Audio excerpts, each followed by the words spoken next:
بلاول بھٹو زرداری نے کہا ہے کہ اس مرتبہ وزیر اعظم جو ہے وہ پنجاب سے نہیں ہوگا، سندھ سے ہوگا. ساتھ ہی دوسرا سوال، ان پہ دوبارہ اعتبار کیا گیا ہے جو کل شامل ہوئے جو آپ لوگ کو بیچ چوراہے پہ چھوڑ کے چلے گئے تھے. دیکھیے بلاول بھٹو میرے چھوٹے بھائیوں کی طرح ہیں. میں نے ان کے ساتھ 16 ماہ کام کیا ہے اور بہت اچھے ہمارے تعلقات تھے اور ہیں. وہ اگر یہ بات کر رہے ہیں تو میں صرف یہی کہوں گا کہ جس کو پاکستان کے عوام وزیر اعظم منتخب کریں گے قوم اس کو قبول کرے گی. اور اگر پاکستان کے عوام اپنے ووٹوں کے ذریعے میاں محمد نواز شریف کو قبول کرتے ہیں تو مجھے یقین ہے کہ سب اس کو قبول کریں گے.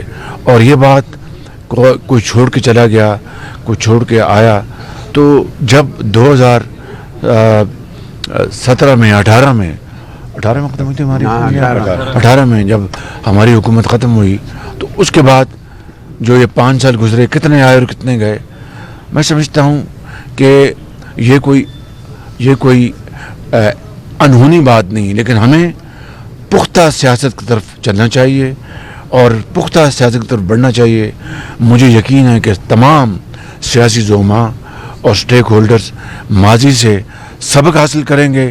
اور دیکھیں، پاکستان ہے تو ہم سب ہیں. پاکستان کی ترقی اور خوشحالی ہے تو ہم سب کی ترقی اور خوشحالی ہے. آج ہم ایک نیوکلیئر طاقت ہیں، لیکن معاشی طور پر ہمارا جو 76 سالوں میں جو حشر ہوا ہے وہ آپ کے سامنے ہے. اور اس حالت کو ہمیں بدلنا ہے. رونے دھونے سے کچھ نہیں ہوگا. ہم پیٹیں اور ایک دوسرے کے اوپر الزام تراشی کریں اور ایک دوسرے کو مورد الزام ٹھہرائیں، یہ کوئی مناسب بات نہیں ہے. مناسب بات یہ ہے کہ ہم سب اپنے گریبانوں میں جھانکیں اور ایک بے لاگ تجزیہ کریں کہ کہاں ہم سے غلطیاں ہوئیں اور کہاں ہم نے ایک دوسرے کے ساتھ زیادتی کی.